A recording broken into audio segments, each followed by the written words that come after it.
Wassup Last Rep. Now that I'm done kind of spring cleaning this garage up, what the initial plan was to make a video about my budgeting I'm gonna be doing for my campaign, but I got sidetracked with cleaning this place up. But now I have no excuse. I clean this place up so I can, have a cleaner environment to get some stuff done, get some work done, get some workouts in. So now I have no excuse. Yeah, let's just get right into it. So basically, I've had some opportunities come up to where I can start working with a new artist who's gonna be helping me with kind of my branding here this spring and summer. I'll just say that. Really exciting stuff. Got some new logos, got some new graphics. We're gonna be putting on some tees and just stuff like that. I'm gonna try to keep the collection, not too wide, just hopefully make a couple shirts out of it and a couple designs and see if people vibe with it. And yeah, we'll just go from there. Probably vibrant colors for summer. I am supposed to be doing a collab with a different brand. More on that later. I don't know if I've mentioned it in any of the Last Rep stuff yet, but that's coming up. That's kind of what sparked this whole kind of idea of showing y'all what a small business, an aspect of the small business mind when trying to juggle finances within your company, yada, yada, yada. I'll just say that, I guess. So I'll just do this.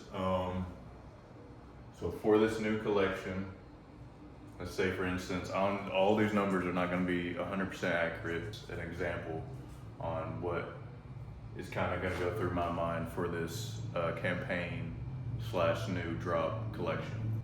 It will most likely be a $500 budget, okay? Why a $500 budget? Because I'm working with a small budget, right? So me being a small business, every dollar counts. You start putting more thought and consideration into where every dollar is going, because it's very important, because you might lose a lot of money if the campaign you're trying to pursue or get going or the new collection doesn't necessarily work out and people don't really vibe with it and don't buy the collection, or you just do a crappy job marketing it, whatever the reason is. You have to know what you can spend within your means.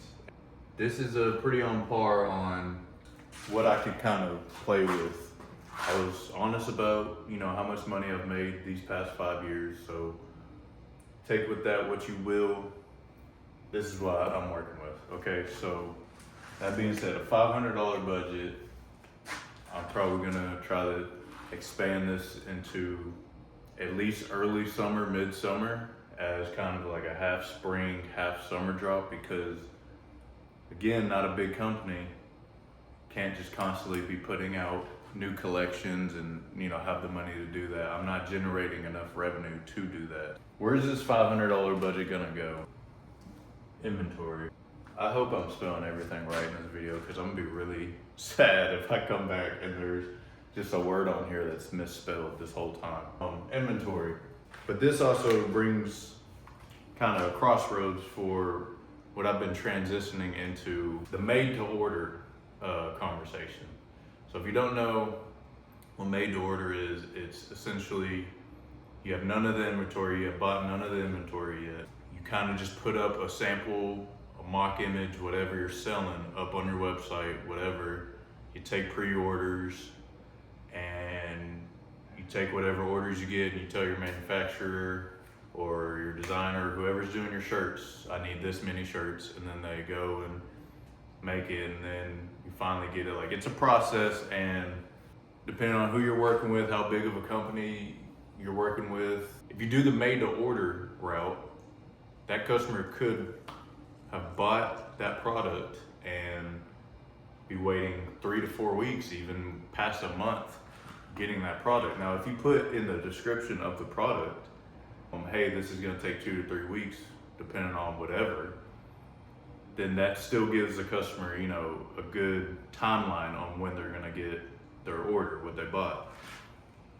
But that may turn other people away, potential customers, because maybe, you know, they're wanting to get tomorrow or the next day. So that's the whole divide between, okay, you save money on not buying a bunch of inventory up front, but full process of getting that order to the customer, what you want at the end of the day, in a timely fashion, may be extended. So, which on the other side, you might buy all this inventory and people won't buy, so you wasted all that money on that end.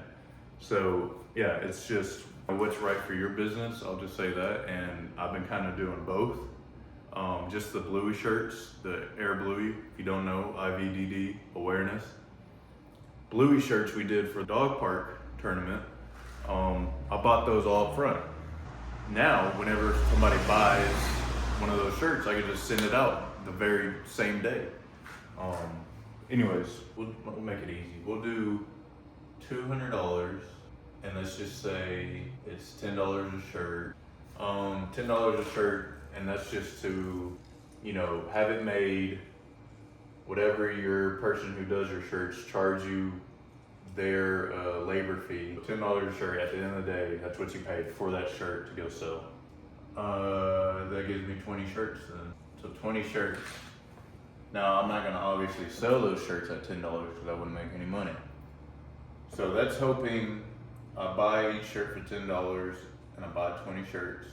Let's say I turn around and sell those shirts at $30 a piece, $600. God, don't kill me. All right, so let's hoping to get 3x return on those shirts. That's if I sell every single shirt. Maybe I should have done that at the end. $200 a shirt. Yeah, I should have done that at the end. Because you see, I'm only making $100 in profit if I sell every single shirt, but sometimes that's not the necessarily the main goal.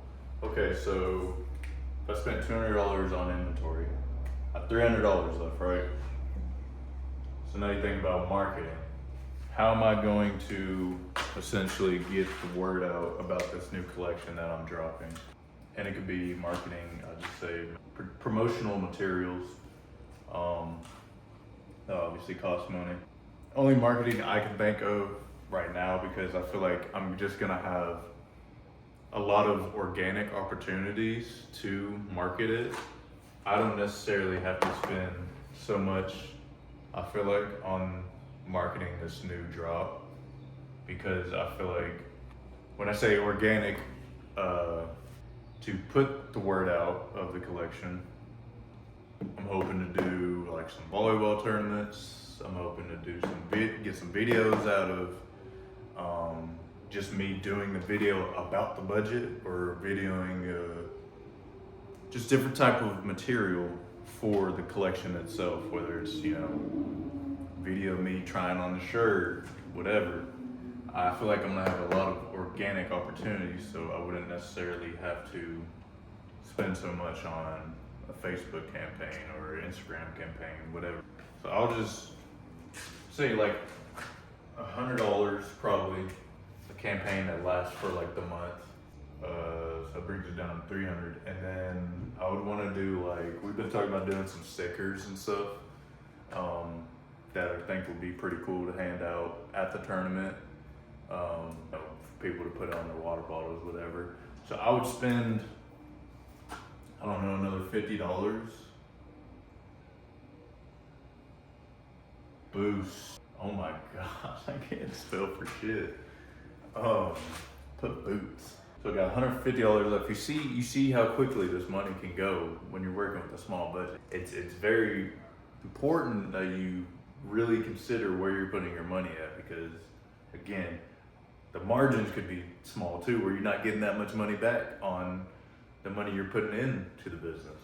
So yeah, $50 on stickers, $100 on social media boosts. Again, if you don't know what social media boosts are, you're able to boost certain content to get in front of more eyes, more people, to where you can then funnel them to your website or whatever you're trying to promote. Those are social media boosts.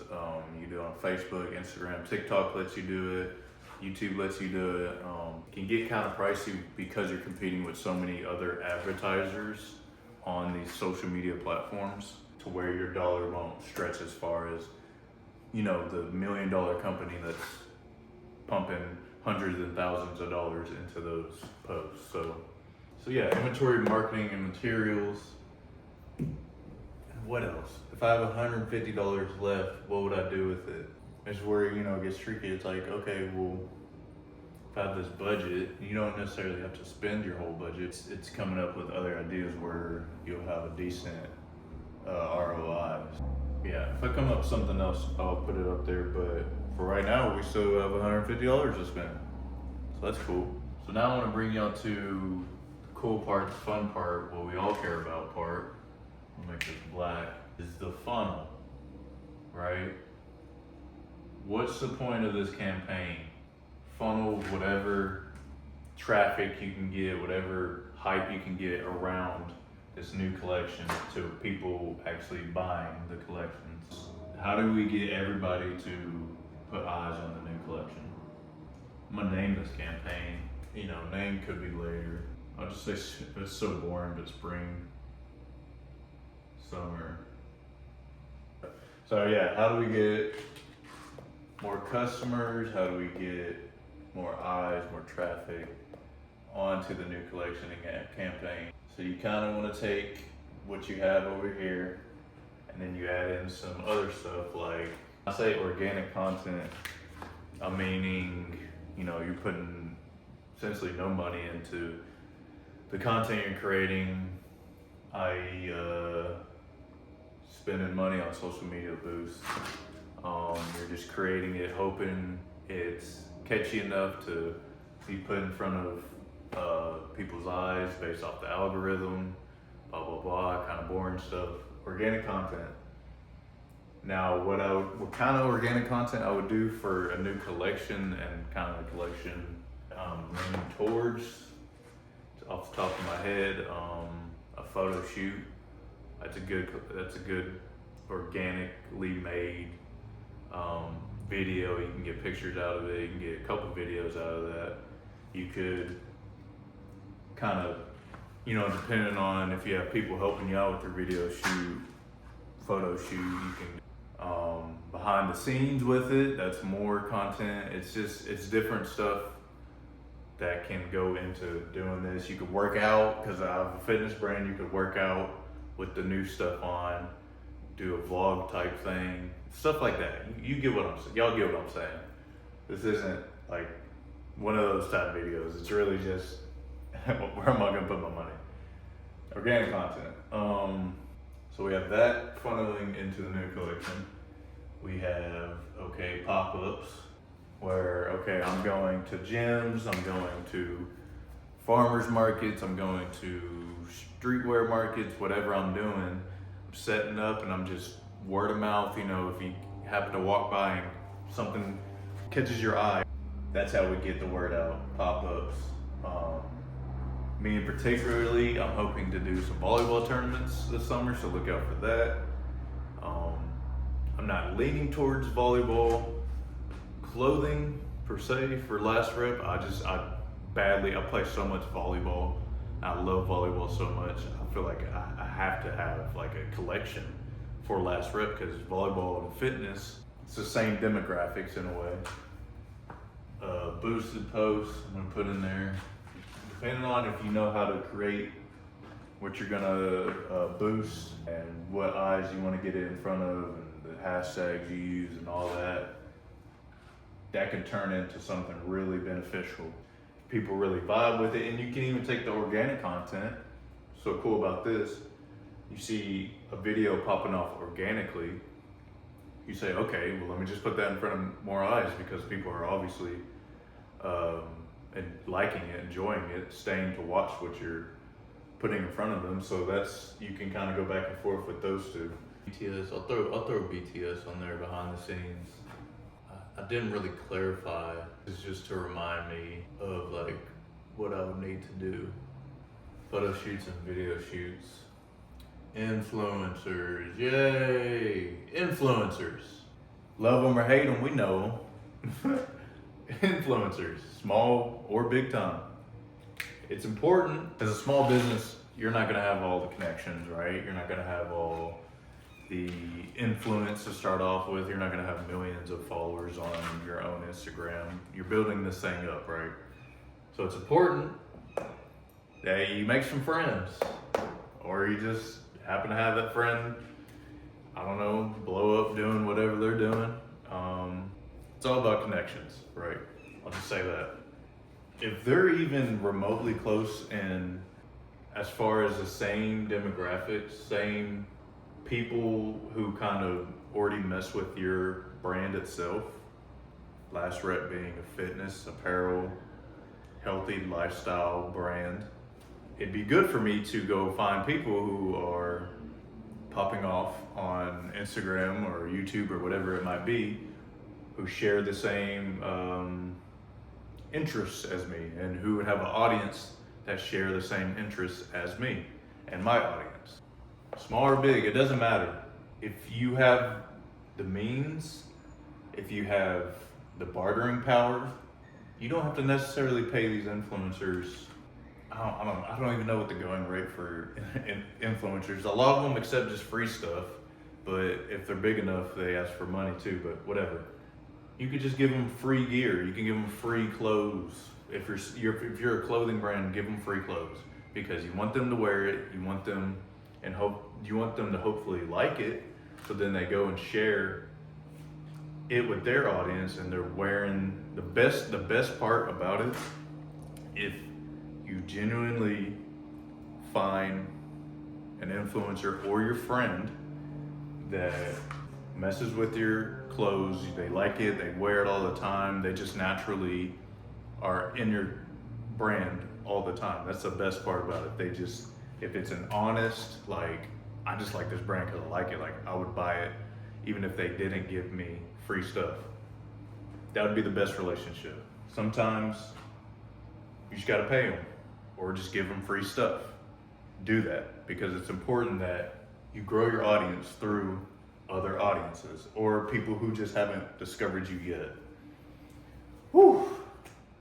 Okay. All this stuff, I'm sure I'm missing a bunch of other stuff, but all this stuff is what leads to money, money, money, money, money. Hopefully people, they see your vision, they see, oh man, this is a cool brand, I should check them out. Oh, they're actually posting the kind of stuff I'm into, let me follow them. This is all part of it. This is part of the growing process of growing a brand, growing a business. It doesn't matter where you're at in the process, as long as you stick with it and you try to stay creative and you try to just keep pushing past barriers and roadblocks. That's what's important. Just keep going. I've given up on a lot of stuff in my life. Last Rep, it might be the longest standing thing I have, so I'm gonna keep going. 5+ years. This is just what I don't know what that was. I don't know why I kicked my foot up.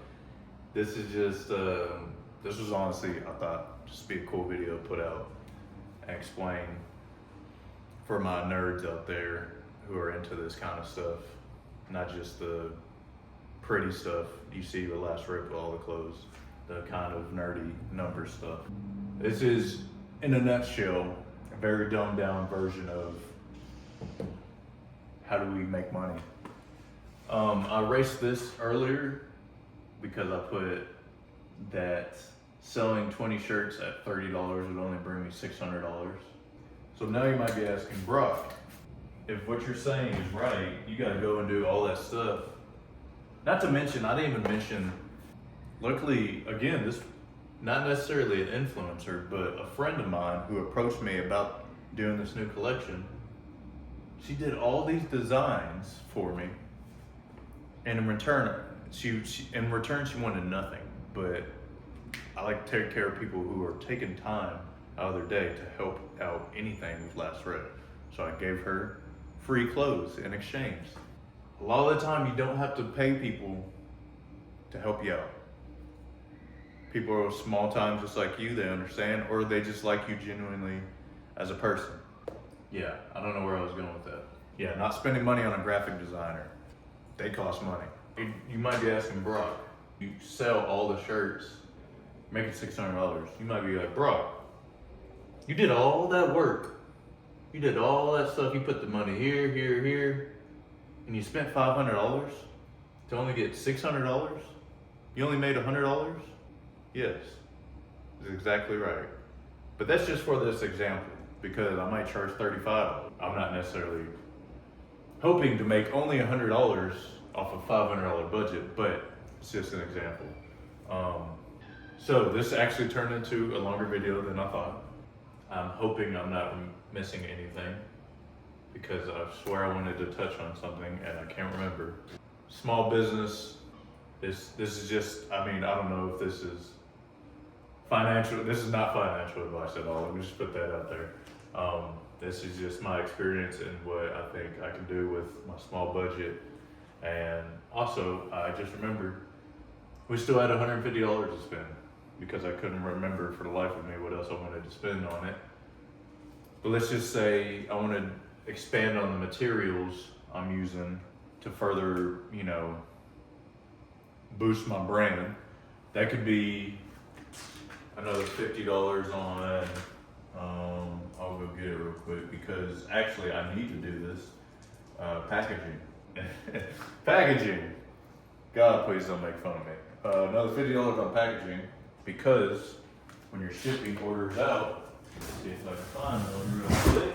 And this isn't every time, but this is just in general, because I actually have ran out. This is like my last one. These are a poly shipping thingy that I use to usually send out my orders I receive online. It has my big logo splatter across it, and it's pretty good. It's like that bubbly type deal. I think I can get, I forget what it is, it might be like 30 of them for $50. I could be way off, but whatever. Using that budget, that leftover budget for the branding, people are gonna get the gift and be like, oh, that's a nice little detail. Cool. This makes me feel like this is a professional company. This is you know, just the small details in your branding. Okay, I have another $100 left. I can stop there and pocket it, you know, save it for a rainy day for the brand. Or as let's say I'm like a week or two into the drop, yay, some people bought, let's say 5 people bought a shirt. Oh, that's cool. 5 people buying $30 shirts, it's $150. Cool, I just added $150 back into the budget. So that leaves me with, I already bought all that stuff. I would have $100 left, but I just made $150. I have $250 back at the budget. Depending on the duration of your campaign or whatever, that money, it's important that you put it back into the business, because you want to continue on a growing path. You want to, you know, luckily if you have another source of income, like a 9 to 5, whatever it is, you're able to sustain yourself, paying bills, all the entertainment, taking your girlfriend out on a date, whatever. Use that money, and then you use the money, obviously, you make from the business and you put it back in. Is that always the case? No, not necessarily. I can preach to that, because I often use some money that I make or I profit from to help out with bills, because sometimes bills get stacked. If y'all can offer any insight on your end, reach out to me. If you have any, you know, constructive criticism, my feelings won't get hurt. It's to help and learn and grow and hopefully make this thing something huge one day. So, last rep, as always, the way I sign out, keep going, keep pushing, keep prospering. New collection on the way. I was talking about some collaborations I'm doing. Be on the lookout for more videos, more photos, more stuff to keep y'all engaged and following the brand. Last rep. Last rep.